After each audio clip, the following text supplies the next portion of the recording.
Hi everybody! Today we're going to be working in this book, this Doctor Who book here, because I've had a few comments saying they'd like to see me carry on with the WIP that I've actually got in here, the work in progress. This is Doctor Who Travels in Time colouring book. We do have a couple of authors mentioned. Here we go, James Newman Gray, Lee Teng Chu and Jan Smith. I'm not entirely sure which one drew the picture that we're going to be working on, but the one I'm going to be working on today is this one, where this was a group shot of the Doctor himself and a few characters from the show. I don't think I've watched this series, so I couldn't really tell you who everyone is supposed to be, but to me they look like Harry Potter, the group from Harry Potter, so that's what I'm trying to change it into. And today I thought I'd try and turn the Doctor himself into Ron Weasley, because he looks like, to me, he looks like Ron Weasley in his dress robes with the bow tie and the frills on his shirt, so that's how I'm going to try and work it. And I'll zoom us in so we can get started. Alright, I've brought us in a little bit there so we can actually see what I'm doing, and I thought the first thing that I would do was go for the Ron's trademark kind of ginger hair, and I would start by first filling that in with a marker. It seems like I've used quite a bit of markers on this so far. You can see there a bit of a marker background going on, so I thought I'd carry that on and just fill in Ron's hair. And I think once we get down to here, putting all the frills and like the extra bits onto his dress robes, I might be using a bit of paper collage, but for now I'll concentrate on the face. And obviously he won't look exactly like Ron, but I'm hoping with the colours and if I get his dress robes looking at least semi-decent, then from a distance it might actually look like the Harry Potter characters, and it'll be fun anyways. So yeah, I'll just fill in his hair there. And the background, this gold, I did with a gold paint pen. And I'm not entirely sure whether that circle was there already. There is a tiny version of the picture on the back. Yep, that circle was there already. And there was loads of kind of geometric sort of pattern going on here. You can kind of see it through the marker a little bit, but I have blacked that out with a black marker, as it didn't really fit with the Harry Potter theme that I wanted to have going on. I didn't take a screenshot or a photo rather of the picture before I started colouring it, because when I first started colouring it I was having terrible technical difficulties. The tablet kept freezing. It was originally going to be, the whole thing was going to be like a colour along sort of, but yeah, so many technical difficulties I kind of gave up, and then I really didn't like where it was going anyway. I didn't think Hermione looked terribly like Hermione, so I thought no, I'm going to abandon that. But a few people have said yeah, they'd like to see me finish it, so I'm going to give it a bit of a go. I think today I don't really have a tremendous amount of time to be colouring, so I might only get on to finishing Ron here. I'll move on to Luna if there is time, but maybe a couple more parts showing how I do finish this might be quite interesting, I thought, seeing as there seemed to be quite a bit of interest for it. So I'll just shade Ron's skin with my usual skin tones. These are our teaser. This is Peaches and Cream. I'm not quite sure of pencil numbers because my numbers have worn off. I've been using these pencils so much. I have bought some more, but they do sell them in like sets of 3 on the Arteza website, but I couldn't actually find the normal colouring pencils, so I've had to buy the watercolour pencils, which I'm hoping will work pretty much the same as the normal colouring pencils if I use them dry, because yeah, I do go through a lot of these kind of skin tones, the apricot and the peaches and cream, and also the burnt ochre that I like to use for faces. So yeah, I did get quite a few sets of 3 in the watercolour pencils, but we'll see how those go. So as usual for shading skin, just going with the peaches and cream, which is the lightest kind of light skin tone. Map out the shadows a little bit. And as his face is in like 3/4 view, my light would be coming from the right, and it seems like that's what I've done on Hermione over here as well, so that's all good. I was sticking to like tried and tested things that I like to do, and the whole point of this one was to have a bit of fun with it, because yeah, changing the picture from what it's supposed to be and just playing around with it. So this side of his nose would be shaded, and underneath I'll give him a bit of a shadow under his chin there. It's looking okay. The skin is definitely going better than it did with Hermione over on this side. I don't know why that wasn't going right, but I was having a bit of a stressful time with it when I was doing it because, yeah, the tablet was malfunctioning and freezing, and I was trying to get the process done, and it just wasn't working. Alright, so that's the peaches and cream. I'm going now with the apricot, slightly darker shadows. Just my usual skin colour combination. I'm not entirely sure which marker I used to shade their faces. Looks like it could have been pastel peach or something like that. Probably our Ohuhu markers. So it looks like it might have been pastel peach. I don't think it's the cream colour that I've been using lately. And I have nearly run that one out now, because it works so well with this skin combination and using the scarlet red. Okay. Burnt ochre. It does seem to have a more darker kind of skin tone than Hermione over there, so that's probably a good thing. Give a little smile line there, even though I don't think Ron was terribly happy to be wearing his dress robes. And I don't suppose it really technically kind of fits if all the others are going to be in like their Hogwarts uniforms and there's poor Ron in his dress robes, but that's just what the Doctor's outfit reminded me of when I first looked at this picture, and the just grouping of them just seemed to look like that to me, so that's what I've gone with. Not sure Ron has all those frown lines on his head either. Maybe I'll try and tone those down a little bit. Okay, let me bring in the white a little bit. Polychromos white, just for a little bit of blending. It's looking a little bit smoother. This paper is quite smooth actually. It's taking the pencils okay because these are kind of softer, waxier pencils. So it's taking the pencils quite well, but the paper is quite smooth. I haven't tried many different types of pencils on it yet. But I shouldn't lay too many layers if the base is a marker. I shouldn't need too many different layers, so we should be okay. Need to maybe add a little bit more darker shadows and bring in the flush. So yeah, I do tend to mix and match my pencils quite a lot. I'm bringing in a couple of Castle Arts now. This is Flesh Deep. It's more of a pinkier, maybe flesh tone, which might match sort of Ron's complexion. Put it mainly on this side that's going to be on the shadier side of his face. Just try and make the Doctor look a little bit younger. Not that Matt Smith was very old, but yeah, I think Ron was maybe around 13 or 14 around this time, I think, so we'll give him plumper cheeks to try and make him look at least a little bit younger. A bit more like a Ron. Blend that out a little bit with the apricot. Again, not too bad. Let's try and bring in this scarlet red. Castle Arts again, a little bit of scarlet red for his cheeks. We need to blend that out possibly. But I'll bring it in. I'm planning on trying to give him freckles, maybe splashing a little bit of paint on there. Hopefully that will look alright when I do that. Back with the peaches and cream just to blend out that red we had for his cheeks. Not the smoothest blending in the world, but yeah, we're doing this for the fun. It's not going to be a masterpiece, I know that. Yeah, we're looking a bit more like Ron, I think, there. I'm quite happy with how it's going. Let's bring in this hazelnut brown. Highlight that under his chin. A bit more deeper shadow on this side of his face. Give his nose a bit of a shadow.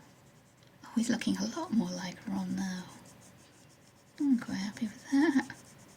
I didn't think I'd get him to look anything like Ron, but yeah, that's actually not too bad. Burnt poke shadows in his. We don't want him to look hollow-eyed like he needs lots of sleep. But we do need a kind of shadow in his kind of eye socket there. Maybe blend those out. Let me see. Apricot. Yeah, to the bridge of his nose.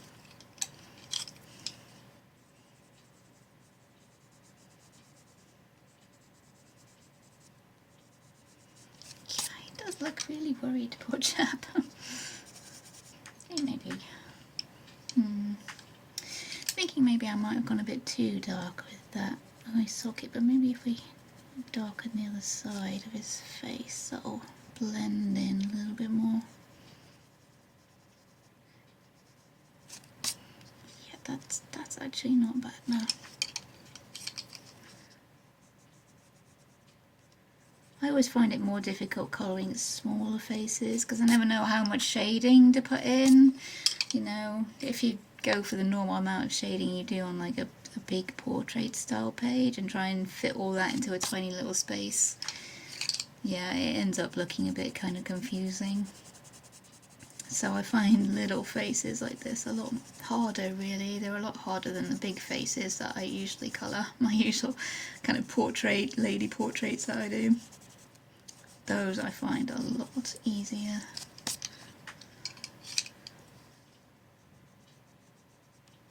But we're not doing too bad with all Ron there. I don't want to go into super detail, as I said, because that just ends up making things look a bit muddy and confused, so we'll try leaving it there. I mean, as I say, you can always come back, I always say that. You can always come back. If you leave it a little bit too light, you think you need a bit more shading, you can come back. That's no problem at all. And it's probably better to leave it a bit too light and come back later than to completely overshade and not be able to erase it. I think that would be a bigger problem. Okay, let's try a little bit of the cream. This is the Arteza cream that I usually use as well in my skin tone. And another one that I've had to buy some spares of. And we'll use that mainly on this side because that's where the light will be hitting his face. Should bring out that shading on his neck, really. Blend that into a lighter colour a little bit better. This is just the apricot. Let's try and give him some lips, but I don't want him to look too much like he's wearing lipstick. Just want natural kind of flesh tone, but slightly pinkier maybe. It's not too bad. Let's try blending that a little bit. Maybe bringing in that burnt umber, the very dark brown. So right, this is the peaches and cream, just to blend out that darker brown a little bit. Okay, as I said, I don't really want to overwork it, so I might bring in the white polychromos just to give a final little bit of blending, final layer. He is kind of in the middle of the picture, so he is going to be the focus, because he is actually the Doctor, and it is a Doctor Who colouring book, so he is actually the focus of the picture, even though we want Harry really to be, which is this guy down here, who's Harry. And again, I don't know who these characters are supposed to be. I don't think I watched this series, Matt Smith, so much. And my favourite Doctor is David Tennant, so I didn't watch Matt Smith as much. I think I did watch some. I remember this character. I can't remember her name, but yeah, I remember her. I've no idea who these two characters are.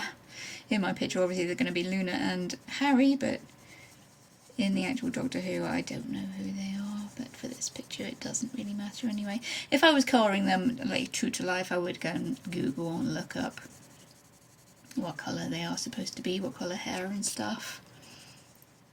But as we're not colouring them realistically, that doesn't really matter too much at all. Alright, the old faithful white gel pen. Bring that in maybe, let me see, down the sides of his jaw.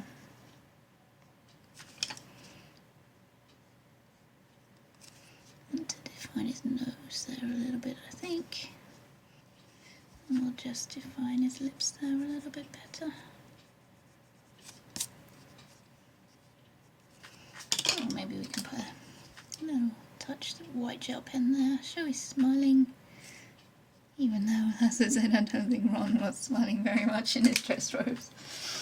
Alright then, we'll move on to his hair. Let's see, what colour can we use? Let's try doing the dark first. This is walnut brown.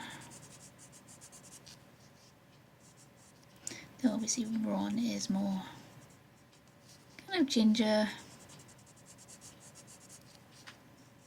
Here's the red hair going on. But we'll add some shadows with this for now, see what we can do. I think Ron is more along the light auburn kind of side, so we'll try and make it quite light on this side. And these bits of hair seem to be sticking up and curving around down towards his face, so we'll shade that end as it will be getting further away from the light. Okay, and for the light, the highlights, let's see if this cream will work on top of the orange. Yeah, the cream is working on top of that marigold, so we'll mark in. This pencil's getting a little bit wobbly, I think that's broken. It might last us just long enough for what we want to do. Just those highlighted areas. And maybe bring in a few more reddish, orangey brown colours. Maybe that might be overthinking it. Oh, as I've said, when you're doing a face this small, I find it a lot harder because I'm not entirely sure how much detail to put in. So this is Orange Lake. Let's see what we... Oh, that's a really kind of warm, fiery orange colour. Let's give him a little bit of that. Probably exaggerating slightly, but I think if we want this guy to look like Ron, we're going to have to exaggerate, because really in real life he looks nothing like him. So we're probably going to have to exaggerate. Make it kind of obvious that Ron, yeah, totally obvious that this guy's got red hair. Maybe if I bring in the yellow ochre as well, that might be enough with a few white gel pen highlights. I don't want to go too overboard. Okay, let's find the yellow ochre. Got yellow ochre light. Yeah, that's toning down that fire orange a little bit and giving us more of the colour that we want. Still exaggerated, but not quite as cartoon exaggerated. It's more a colour that hair possibly could be. I think with maybe a little bit of white highlight, we'll be able to get away with that. This Ron's hair isn't super dark, so I don't really want to take the shadows amazingly dark. Exaggerate or just emphasize where these strands are kind of curving over each other. Slightly more messy than Ron's hair was, although I think Ron is supposed to have really messy hair, isn't he? Okay, that would probably catch a little bit of light as well. And we might take those shadows a little bit darker. It's burnt umber from the Castle Arts.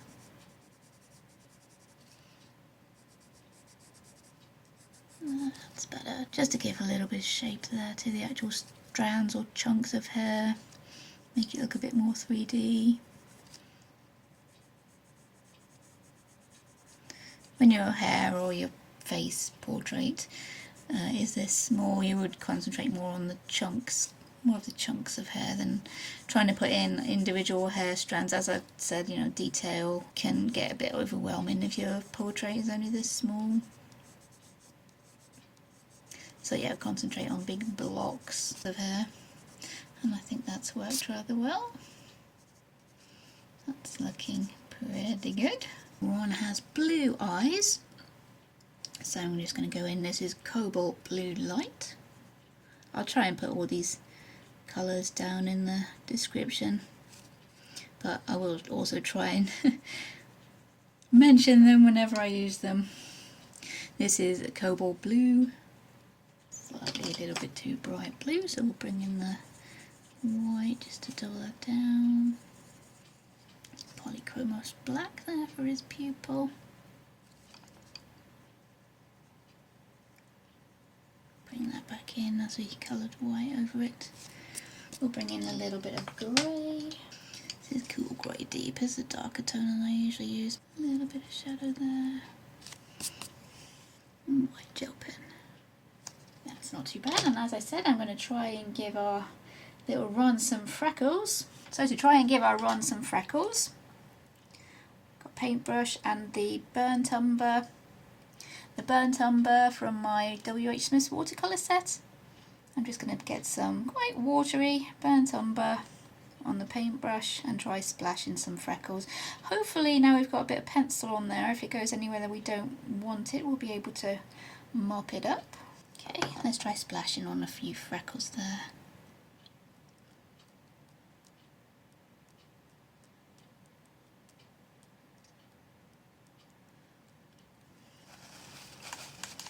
That has gone over onto our gold, so I'll just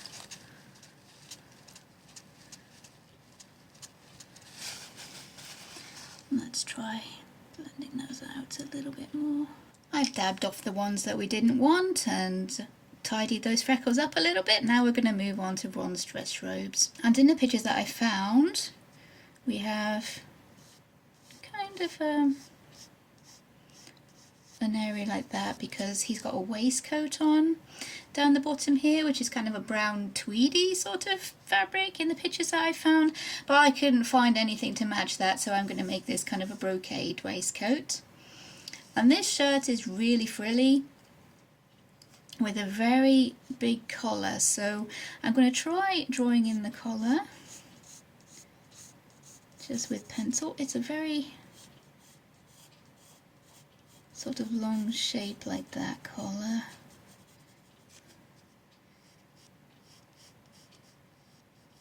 Don't know if we can.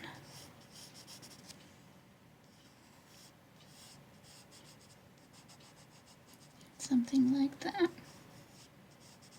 Sort of that sort of shape.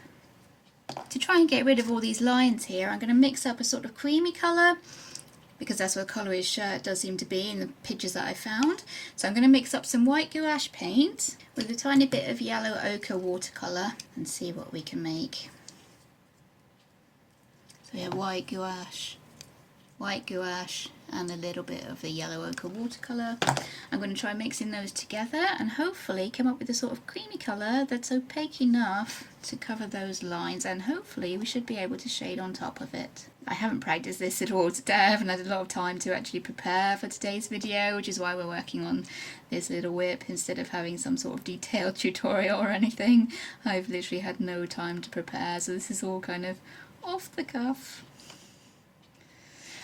And we'll see how we can cover these lines. That is covering those lines really quite nicely. It might need another couple of coats, but I think we can work with it. And gouache paint is opaque, so it's really good for covering up like lines you don't want, adding extra bits and things like that. And that collar is probably a little bit big, but as I said, we're exaggerating. I'm leaving that line down the middle where the buttons are because in the pictures that I've found he seems to have some sort of green glitter or something going down the middle there.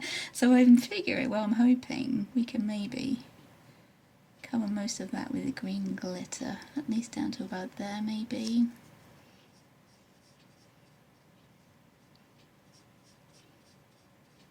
I don't know why green, but green is more of a Slytherin colour, isn't it?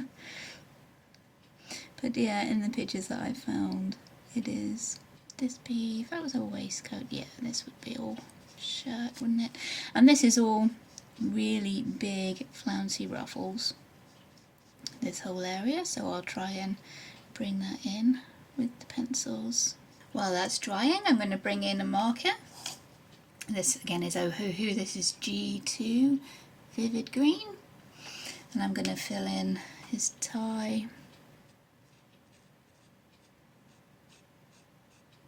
Pictures that I did look at, Ron's tie did seem to be a very, very dark green, So yeah, but apologies to any Harry Potter fans if I have got that completely wrong. But the pictures that I saw, it was green.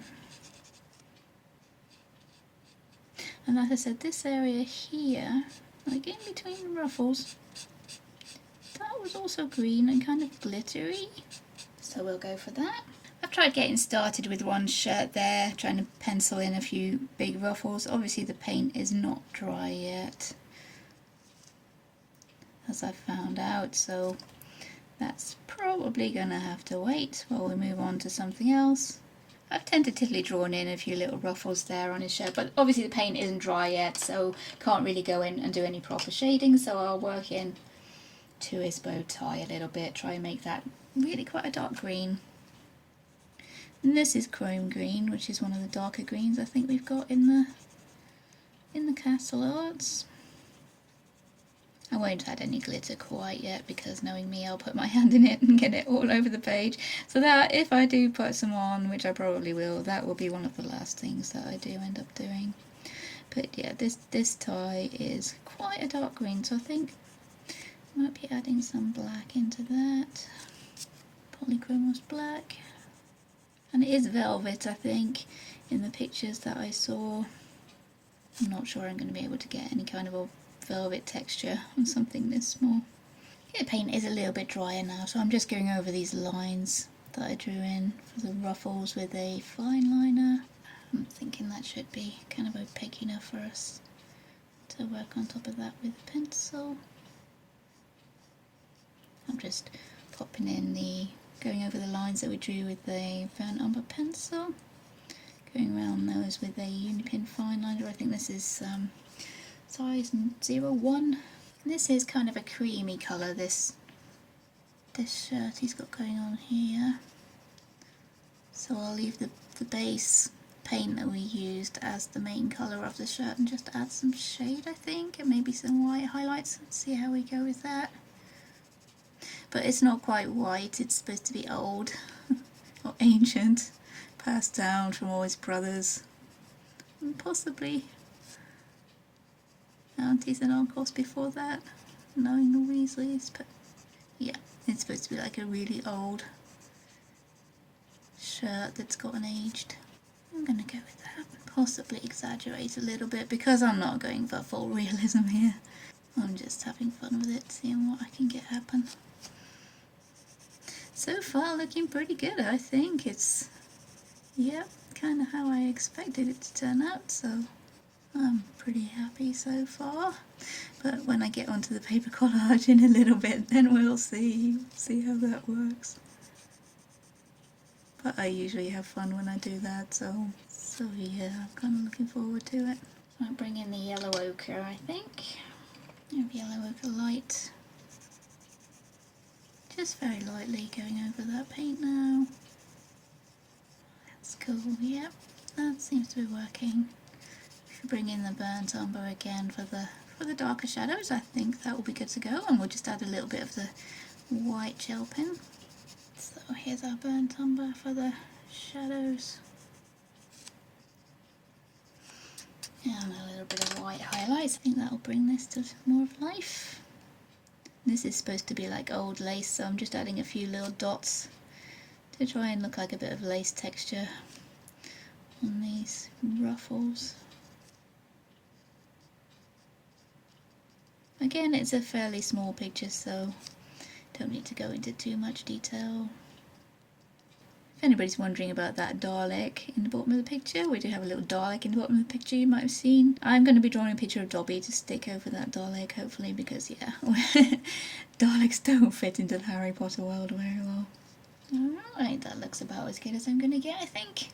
The suit itself is kind of a brownish colour, so I'm not sure how this is going to work against Hermione's hair there. I might have to really darken that down to the bottom, and it's kind of a very rough looking sort of fabric. I haven't used a marker base on the fabric for his jacket because I want it to look kind of textural and like some sort of rough fabric, so I want to have the white showing through. I'm not sure it's quite tweed. More like, it looks more like sackcloth to me when you look at it, some sort of sacking, but yeah, it's a very rough fabric. So we're going to try and bring that in there, and it does have some kind of red lace around the edge. This is the burnt ochre. I'll tease a burnt ochre, that is. Not blend that with the white. Might need to bring in the black on this side, I think, as we are behind our Hermione there. We'll give this suit a bit of a rough texture with a few little kind of dashes. Not entirely sure what it's made of, but it just looks like something that's really coarse and rough.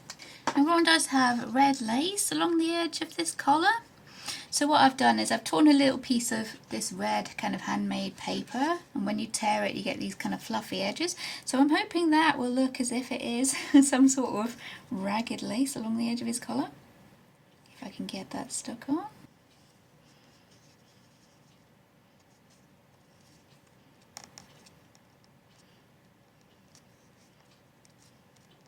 Oh, it's really fraying a little bit there, but that's good, that fits in, that works. And give it a little bit of outline so it looks as if it's part. It's supposed to be part of the picture.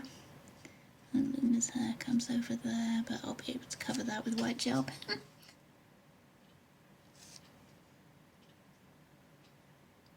That looks kind of like it could be some old kind of faded red lace. And the last thing we've got left to do is Ron's waistcoat there. So I'm going to do that by cutting out a piece of collage paper and sticking that on. Just like I did in my video on how I use collage, what I'm going to do is trace out that shape. As accurate as it can, but the basic shape we can always fudge the lines on this character here. It's going to be our Harry. We can fudge his lines so that this works. And this is the paper. This is the paper that I've chosen to be Ron's waistcoat. Not quite exactly what he has in the film, but I couldn't find any kind of brown tartan or brown tweed looking paper, so we're going to go with this. Turn our tracing over onto the back of the collage paper. Make sure we've got a bit with some of the flowers on it. Go over these lines. And there are other ways of tracing and transferring. This is just the way that I like to do it. This is the way that I was taught to do it, so it's just the way that's kind of stuck with me. There are other ways, yeah. Any way you can get the same shape onto the paper, that will work. And there we go, now we just cut that out. And there we go, my lines are very, very slightly off, but as I've said, we can fix that. It's easy done, just with a little bit of shading. So we put some glue, just a Pritt stick on the back of our piece of collage paper. I'll stick that down.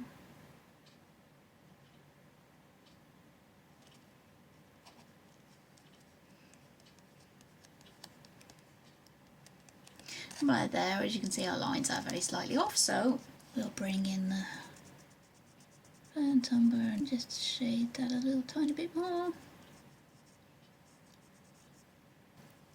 Fix up these lines on the edge of our Luna's sleeve on her arm. Okay, to make this into our Ron's waistcoat.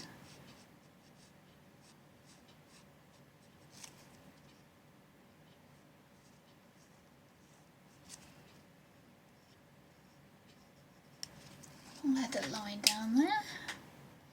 I'm not entirely sure which way boys' buttons fasten. I've just quickly checked and the buttons are on this side. So my shading is in the wrong spot. Easily fixable. There we go. So this piece of the waistcoat would be on top. So we move our shading to the other side of that middle line. And for the buttons, I'm going to use these stick-on crystals. Kind of little pearl stick-on crystals. I just got them from the pound shop here in the UK. They're very cheap, but I love to use them.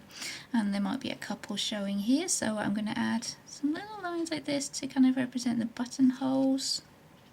Going over the button. Maybe one here. Yeah, as we're having fun with this one, we're not going for a masterpiece, so I will use some of these little crystals. Or pearls rather, more than crystals. And pop those in the middle of that line, so there's just a slight suggestion of buttonhole on each side of it. And I think, yeah, using pearls makes it look a bit more kind of vintage, I think, as though it could have been passed down from a few generations. There we go, we've got our Ron looking pretty dapper there. And I'll just bring in a white gel pen. This piece is in the front, so that would be a little bit of highlight. So we're not exactly the same as Movie 1's outfit, but I think that's new enough for me.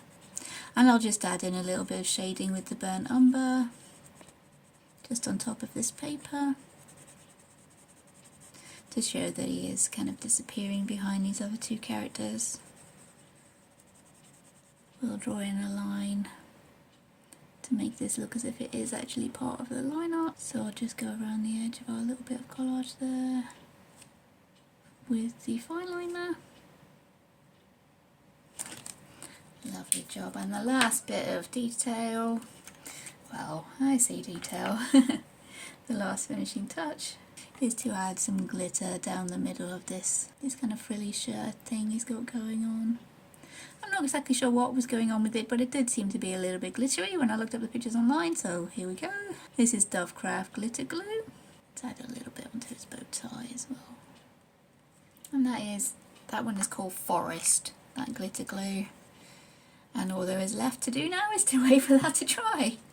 And yeah, not entirely how Ron's outfit is in the movie, but I think at a quick glance he looks close enough. Once they're all coloured in their little Harry Potter character colours, I think that'll work quite well. So yeah, hope you've enjoyed having a bit of fun there with me today, turning the Doctor Who, Matt Smith, into Ron Weasley. And I'm quite happy with how he's turned out actually, even though it's not a masterpiece by any means, but yeah, that was really fun. So hope you've enjoyed following along with me today. Take care everyone. Thank you for watching. I'll see you in future videos.